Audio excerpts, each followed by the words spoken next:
तो अगर ऐसे हालात सरकार करे और लोगों को ऐसा डिस्टर्ब करे तो ये लोग क्या बनेंगे बाद में? इसी से हालात ख़राब होते हैं। फिर बाद में कहते हैं ये लोग क्या कर रहे हैं, लोग गवर्नमेंट के ख़िलाफ़ जा रहे हैं, डिपार्टमेंट के ख़िलाफ़ जा रहे हैं। फिर लोग क्या करेंगे? गरीब लोग क्या तासर मिलेगा उनको?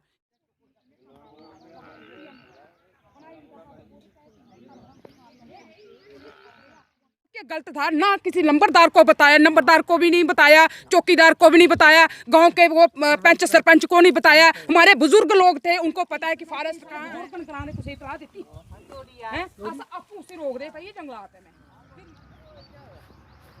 आप पीआरए मेंबर हो, आपने रिपोर्ट क्यों नहीं दी? हम पीआरए मेंबर पंच सरपंच 2 दिन के लिए, आप गवर्नमेंट की पे ले रहे हो, आप उसके डिपार्टमेंट के बंदे हो, आपको नहीं पता आपका जंगलात कहाँ है, आपके जंगलात में क्या हो रहा है? हम रिपोर्ट दें, आप पे ले रहे हो गवर्नमेंट की, आप कहाँ सोए होते हो? नमस्कार, जितने भी हमारे चैनल के दर्शक हैं सभी को नमस्कार, आदाब, सत श्री अकाल। मैं आपका अपना दोस्त साथी प्रदीप शर्मा। तो कल जिस जगह पे थे हमने आपको लगभग 2 स्टोरियां दिखाई थी। यहाँ पे एक मकान को जो था वो फॉरेस्ट डिपार्टमेंट की तरफ से जहाँ पे उस स्ट्रक्चर को हटाया गया था, और फॉरेस्ट डिपार्टमेंट की जब हमने स्टेटमेंट ली थी तो उनका कहना था ये स्टेट लैंड के ऊपर स्ट्रक्चर बना था, नया स्ट्रक्चर था, इसको तोड़ा गया है। यहाँ पे आज काफ़ी लोग जहाँ पे इस स्पॉट के ऊपर मौजूद हैं। आज डिप्टी कमिश्नर रियासी के साथ भी इनकी मुलाकात हुई है। क्या आज की अपडेट है उसी पे बात करने के लिए यहाँ पे स्थानीय लोग हमारे साथ हैं। सबसे पहले तो नायब सरपंच रह चुके हैं यहाँ के, जी क्या कहेंगे आज यहाँ पे आप पहुँचे हैं, कल जिस तरह से ये पूरा वाक़या हुआ है? प्रदीप जी, आपका बहुत बहुत शुक्रिया कि आप एक ऐसे दर्दनाक वाक़ये को आज लेने आए हैं, हमसे पूछेंगे। आपने जो फॉरेस्ट का मसला आपने बोला कि फॉरेस्ट वालों ने इसको तोड़ा है, मैं सिरे से इस चीज़ को खारिज करता हूँ कि जिस जगह में हम खड़े हैं ना, ये फॉरेस्ट एरिया नहीं है, ये आइडिया से फॉरेस्ट है, रिकॉर्ड में कोई फॉरेस्ट नहीं है। लेकिन फॉरेस्ट वालों को कम से कम हमें लोगों से पूछना चाहिए था, उनको महकमा माल से रुजू करना था, उनकी वो निशानदेही उनसे करवाते, जॉइंट निशानदेही करवाते, फिर इस बेचारे गरीब के मकान को तोड़ने का आर्डर देते। फिर ये अपने ये मटेरियल जो इसने मेहनत मजदूरी करके, अगर कोई भी अफसर, कोई भी इलाके का, कोई भी लीडर, कोई भी एडमिनिस्ट्रेशन में कोर्ट तक इस बात को पहुंचाना चाहता हूं कि जिस कदर इस गरीब इंसान ने, इस बेचारे आदमी ने मजदूरी करके, आईए का वो गवर्नमेंट का जो केस आता है मकानों का प्रधानमंत्री की तरफ से, और इस मकान के लिए इसने वही नकल दी हुई है जो इसके नाम जहां इस खसरा नंबर चल रहा है, उसी पर इसका मकान जो है गवर्नमेंट ने इसको पैसे सेंक्शन किए हैं, 2 किस्तें ले चुका है, और इसने ये मकान मेहनत मजदूरी करके खड़ा किया था, और टीनी शेड भी इसके ऊपर डाला हुआ था। कम से कम डिपार्टमेंट को, महकमा जंगलात को इतना जबर नहीं करना चाहिए। वो कम से कम एडमिनिस्ट्रेशन से, महकमा माल से, रेवेन्यू से, तहसीलदार से इस बात का पूरी खबर ले करके, समझ के, रिकॉर्ड के मुताबिक होता तो हम इसको मौका देते कि अपने इस मटीरियल को उठाता, लेकिन उन्होंने ऐसा जबरन किया। ये पूरी देश के लिए, पूरी रियासत के लिए, पूरी एडमिनिस्ट्रेशन के लिए एक मैसेज है कि कभी भी ऐसा कदम नहीं उठाना चाहिए। मैं कहता हूँ इस इलाका के लोग इतने अच्छे लोग हैं जिन्होंने इस वाक़े को बर्दाश्त किया है। बिल्कुल नाकाबिल बर्दाश्त ये वाक़या उन्होंने किया है फॉरेस्ट वालों ने। मकान के स्ट्रक्चर की बात करते हैं तो प्रधानमंत्री जी की तरफ से जो आवास योजना चलती है उसी के तहत यहाँ पे इस मकान के स्ट्रक्चर को बनाया गया था, नकल भी लगी थी सब कुछ, और 2 किस्तें जो हैं वो इनको मिल चुकी थी। देख सकते हैं यहाँ पे इसकी चनाई और ऊपर टीनें पड़ चुकी थी, मात्र प्लस्तर बाकी था। ये इस समय की बड़ी अपडेट है कि ये पैसे भी सरकार एक तरफ पैसे देती है उस स्ट्रक्चर को बनाने के लिए, और दूसरी तरफ उसी सरकार की बॉडी जो है वो उसको तोड़ देती है। तो क्या कहेंगे इस पूरे मुद्दे के ऊपर? इस प्रदीप जी, मैं बदकिस्मती से हम लोग कुछ 15-20 मिनट बाद में जहाँ पहुँचे, जब इस मकान को ये तोड़ फोड़ चुके थे जेसीबी मशीन के ज़रिए, और मैंने एक रिकॉर्ड इस कर्णचंद, इसके पास हमने एक डॉक्यूमेंट जो दस्तावेज जो है रेवेन्यू वालों ने इशू किया है वो इसके पास है। मैंने उसको पढ़ा, उसके उस डॉक्यूमेंट के अंदर उसकी इस रकबा की एक लोकेशन साबित की है नायब तहसीलदार और पटवारी ने, को 10 साल पहले की है मेरे ख्याल। वो इससे पूछ लेंगे, इसके पास मौजूद है। वो उसमें ये शो कर रहे हैं कि ये इसका नक्शा बनाया जा रहा है इस रकबे का, कि नेशनल हाईवे रोड के शमालन और इसके शरकन फला और ये वो साइड मेंशन करके और बीच में यकीन मानो पता क्या लिखा हुआ है, आम के दरख्त लगाए हुए हैं, नींबू के दरख्त लगाए हुए हैं, करमचंद का मकान है, यहाँ इसकी रिहाइश है। अब इतना इसको अगर किसी रेवेन्यू वालों ने इतना उसको सबूत बना के दिया हुआ है तो फिर उसके बावजूद भी फॉरेस्ट वाले बोलें जी हमारी जगह है। उनको कम से कम पहले अपने गिरबान में झांक के देखना चाहिए आपकी है भी है कि नहीं है। उसको कितना बड़ा कन्फ्यूज़न है, उसके बाद एक डॉक्यूमेंट है, उसके बाद एक सबूत है।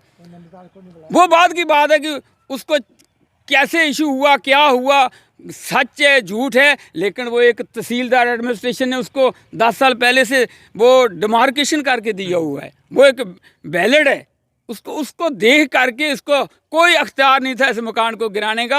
यकीन मानो ये गैर कानूनी हुआ है, मौके पर इसको कोई गिरा नहीं सकता था।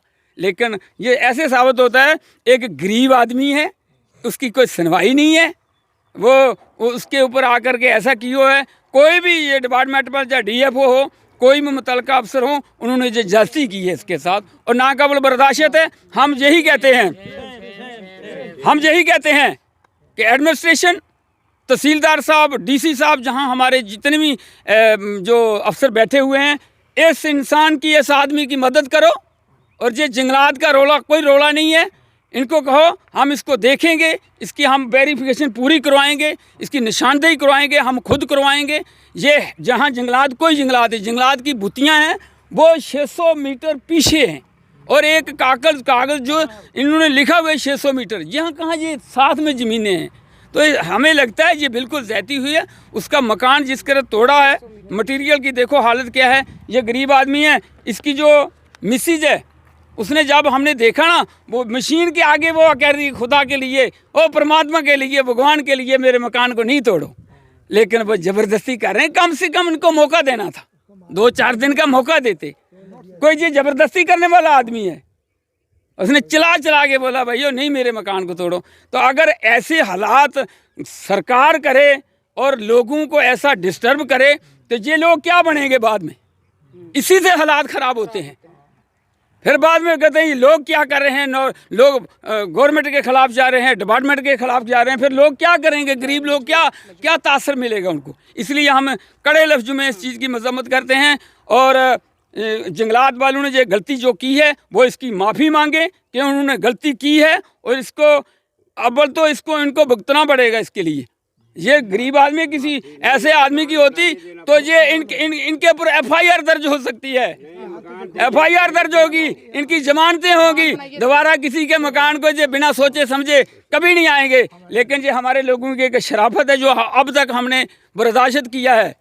ये रफूजी लोग हैं, ये पाकिस्तान से वहाँ उस वक्त 1947 में जो भाग के बेचारे आए हुए थे, आज इनके साथ हम ये सलूक कर रहे हैं। जंगलात है, सरकार है, कुछ है, कितने लोग जहाँ बस रहे हैं, इसी को क्यों टारगेट बनाया गया? एक गरीब आदमी है, पूरे इलाके के अंदर हम यही कहते हैं सबसे ज़्यादा गरीब है तो करमचंद है। करमचंद को पहले बाकी देखो, बाद में करमचंद को देखना था। इसको क्यों निशाना बनाया? ये डिपार्टमेंट महकमा जंगलात की सरन गलती है, नाकाबिल को गलती है, इसको कोई बर्दाश्त नहीं करेगा। और हम तमाम जो हमारे सियासी लीडर हैं उन तक भी ये मैसेज जाते हैं, इसमें कभी इसको परेशान नहीं करे, इसका मकान दोबारा बनना चाहिए और इसका रिकॉर्ड दुरुस्त होना चाहिए। ये कोई जंगलात नहीं है, ये महकमा माल एंड शामलात रकबा है। और आप ज्योति मैडम से ये नज़दीक है, इनसे पूछे। तो ये थे हमारे साथ साबका नायब सरपंच हैं, इसी पंचायत के, इसी पट्टा के रहने वाले हैं। ये भी हमारे साथ पंच ज्योति जी हैं। आज डिप्टी कमिश्नर रियासी के साथ इन्होंने मुलाकात की है। क्या अपडेट है, क्या उनकी तरफ से आश्वासन दिया गया है, उसी पे हम इनसे बात करेंगे। जी स्वागत है। थैंक यू जी प्रदीप जी, शुक्रिया करती हूँ। सबसे पहले मैं आपका शुक्रिया करती हूँ कि ऐसी जो झूठी और जो हरकत, घटिया हरकत हुई है, इस पे आपने कल भी आपने गरीबों का साथ दिया, आके मौके पे आपने व्यू लिए और आज भी आप आ रहे हो। मैं आपको ये शाबाश बोलती हूँ कि सच्चाई पहुँचनी चाहिए, हमारे LG साहब तक पहुँचनी चाहिए, प्रधानमंत्री तक पहुँचनी चाहिए। एक बात ये है, एक हम आज गए थे एडमिनिस्ट्रेशन के पास, DC मैम के पास गए थे, हमारे गाँव के लोग गए थे, हमारे चेयरमैन BDC चेयरमैन पवन जी भी गए थे हमारे साथ। साथ, और हमारे नंबरदार जी भी गए थे। हमारी यही बात हुई कल, जैसे ये डिमोलिश हुआ तो मैं भी मौके पे पहुंची थी। मैंने खुद रिक्वेस्ट की उनके आगे कि हमें आपने अगर नोटिस दिया तो वो नोटिस दिखाओ कि फॉरेस्ट है या क्या है। और ये मकान हमें PRA मेंबर को पता है जी, PMAY के तहत बन रहा था इसका, और ये बंदा कब से रह रहा है, इसके हमने जो भी इसके डॉक्यूमेंट थे उस पर जितनी बार इनकी जो भी वो देखने आए उसने रिपोर्ट, पटवारी और सभी ने रिपोर्ट यही डाली है कि इसने माश लगाए हैं, मक्की लगाई है, फलदार पेड़ लगाए हैं, वो ये जहाँ का रहने वाला है ना, इधर से वो कहीं गया है, नंबर भी इसी जगह का पड़ रहा है, फिर इसको तंग क्यों किया गया। और एक नंबर, दूसरा नंबर, अगर ये वाक्य गलत था ना, किसी नंबरदार को बताया, नंबरदार को भी नहीं बताया, चौकीदार को भी नहीं बताया, गांव के वो पंच सरपंच को नहीं बताया। हमारे बुजुर्ग लोग थे, उनको पता है कि फॉरेस्ट कहाँ है। ऑफिसर तो हम उनको इज्जत करते हैं, लेकिन हमारे गांव के लोगों को पता है हमारा गांव क्या है, स्टे लैंड कौन सी है, फॉरेस्ट लैंड कौन सी है। ये हमारी लैंडें हैं, हम इसकी केयर करेंगे। हम डिपार्टमेंट के खिलाफ नहीं हैं, लेकिन सच्चाई के साथ हम चलेंगे। अगर किसी गरीब पे बेन्यायी हो रही है, हम उसके सख्त खिलाफ रहेंगे। एक बात, आज DC मैम से बात हुई हमारी, रूबरू सभी बैठे थे। मैम ने DFO मैम को भी बुलाया और तहसीलदार साहब को भी बुलाया, सभी आए थे। मैडम ने उनसे बात की, फिर हमें अंदर बुलाया, हम भी गए और मैडम से स्पेशल बात हुई। मैडम को इनके हमने डॉक्यूमेंट भी दिखाए। फिर मैडम ने हमें ये आश्वासन दिया कि मैं इसकी स्पेशल इंक्वायरी करूंगी, है क्या चीज़ क्या है। और हमारे पास डॉक्यूमेंट थे, और BO ने खुद लिखा कि मेन रोड से 600 मीटर दूर ऊपर है जंगलात। ये आप कैमरामैन को मैं बोलती हूँ, मेन रोड पे रहता है ये बंदा, इधर कहाँ जंगलात है, कौन सी जंगलात है। ये बेन्यायी क्यों हो रही है गरीबों के साथ, गलत क्यों हो रहा है। और मुझे यकीन है हमारी DC मैडम, रिक्वेस्ट हमने की है और रिक्वेस्ट से पहले उन्होंने हमें यकीन दिलाया है कि मैं इसकी स्पेशल कार्रवाई करूंगी और इस गरीब को मैं हक दिलवाऊंगी और मैं इसके साथ रहूंगी। मुझे यकीन है अपनी DC मैम से और एडमिनिस्ट्रेशन पे। और जो ये डिपार्टमेंट ने, मैं कल खुद आई थी, मेरे साथ भी बदतमीजी पे उतर गए थे, बोलते मैडम आप PRA मेंबर हो, आपने रिपोर्ट क्यों नहीं दी। हम PRA मेंबर पंच सरपंच 2 दिन के लिए, आप गवर्नमेंट की पे ले रहे हो, आप उसके डिपार्टमेंट के बंदे हो, आपको नहीं पता आपका जंगलात कहाँ है, आपके जंगलात में क्या हो रहा है। हम रिपोर्ट दें, आप पे ले रहे हो गवर्नमेंट की, आप कहाँ सोए होते हो। हमें गांव वालों को सभी पता है कि कितने सच्चे पानी जो सच्चे लोग हैं फॉरेस्ट वाले। हम ये बात नहीं बोलना चाहते, लेकिन अगर जहाँ गलत होगा हम उसका कड़ा विरोध करेंगे। और ये 4 दिन 2 दिन 3 दिन का टाइम हम मैडम को भी देंगे, एडमिनिस्ट्रेशन को भी देंगे। हमारे आज ये गांव के ये पास पड़ोसी सारे इकट्ठे हुए हैं, और इसके बाद पूरा गांव, पूरी पंचायत और बाकी गांव, हमारे चेयरमैन साहब ने हमें बोला कि मैं खुद आपके साथ खड़ा हूँगा और इससे उग्र प्रदर्शन होगा अगर इस गरीब का न्याय नहीं होगा। और इधर से लेके आप देखो, 0 मोड़ से लेके इधर तक देखो आपका जंगलात कहाँ है, उस पर क्या क्या हुआ है। हम ये नहीं बोलते, आपने स्पेशल एक गरीब बंदे को टारगेट किया। इसके जो छोटे छोटे बच्चे, PM में तहत इसका मकान बना था, और इसकी वो गायें और भैंसें, और साथ में वो चूल्हा खाने वाला, रोटी बनाने वाला भी वहीं, सोने वाला का मंजा भी वहीं, और गायें भैंसे भी वहीं, और उस बेचारे को वो तोड़ दिया इन्होंने आके। इनको शर्म नहीं आई ये बात करते। पहले क्लियर करो, पहले नोटिस दो। इन्होंने क्यों नहीं दिया नोटिस और ज़बरदस्ती की। अगर हम इनको यकीन दिला रहे थे कि इसको छोड़ दो, और अगर बाकी ये जंगलात निकलता है तो इसके हम खुद उखाड़ेंगे, हम खुद करेंगे। अगर ये बार बार ये काम कर रहे थे, इन्होंने ना हाथ में इनके कोई डॉक्यूमेंट था, ना कोई नोटिस था, बिना नोटिस के इन्होंने ये कार्रवाई क्यों तोड़ा। और ये जंगलात है ही नहीं। मैंने बड़े बुजुर्गों को भी पूछा और सभी को, गाँव वालों को पूछा, वो बोलते जंगलात एरिया है नहीं है जी। और जंगलात होता तो क्या हमारे PM में प्रधानमंत्री आवास योजना का केस मिलता था। इन्होंने यही डॉक्यूमेंट लगाए इसी जगह के, तभी इनको केस मिला है। ये कहाँ से चैलेंज करके बता रहे हैं ये फॉरेस्ट है। ये हमें बताएं, हमें ये पूरा नक्शा दिखाएं इसका, हम फिर उनसे बात करें। नहीं इस अलबत्ता अगर ये फॉरेस्ट नहीं निकला, हम इसकी भरपाई ये खुद भरेंगे। हमें नहीं पता हमारे गांव के लोग क्या करेंगे। अभी तक मैंने लोगों को रोका है कि हम एडमिनिस्ट्रेशन से बात कर रहे हैं, वो इस मसले को सुलझाएंगे और देखेंगे। और DC मैडम स्पेशल उन्होंने हमें आज विश्वास भी दिलाया कि मैडम मैं इसको देखूंगी, और मुझे यकीन है मैडम के ऊपर। अगर अलबत्ता इसके बीच में अगर उन्होंने कोई कोताही की और बाकी डिपार्टमेंट फॉरेस्ट वालों ने कुछ भी की, तो हम बर्दाश्त नहीं करेंगे, बर्दाश्त से बाहर होगा। ये मैडम से हम रिक्वेस्ट करते हैं, और LG साहब से हम रिक्वेस्ट करते हैं कि ऐसे गरीबों के ऊपर बेन्यायी नहीं होनी चाहिए। गरीबों के लिए अगर कुछ भी होगा, इधर ना कोई जात देखेगी ना पात, सारे गांव के लोग इकट्ठे हो जाएंगे, गरीब को हम मरने नहीं देंगे। और गरीब को बिल्कुल हम बर्दाश्त नहीं करेंगे कि किसी गरीब के ऊपर बेन्यायी हो रही है। हम वो भी चीज़ें देखते हैं कि जो गलत हो रही हैं, तब इनका डिपार्टमेंट को आंखें नहीं होती हैं जहाँ गलत चीज़ें होती हैं। हमें बोलने का इनके मजबूर कर रहे हैं ये लोग। और अगर ये इनके साथ इंसाफ नहीं हुआ, हम एक मीडिया नहीं, पूरा स्टेट की मीडिया बुलाएंगे, पूरा दिखाएंगे डिपार्टमेंट ने कहाँ कहाँ गलती की है। तो बिल्कुल यहाँ पे स्थानीय लोगों के साथ बात कर रहे हैं, इशू की बात करते हैं। तो बड़ी अपडेट यही आ रही है कि प्रधानमंत्री आवास योजना के तहत जो इनको मकान मिला हुआ था, देख सकते हैं उसी के तहत जो काम लगा हुआ था, 2 इंस्टॉलमेंटें इनको मिल गई थी। और कहीं ना कहीं इस समय की अगर बात करते हैं तो इनका माल मवेशी भी बाहर है और मजबूर हैं एक ही कमरे में रहने के।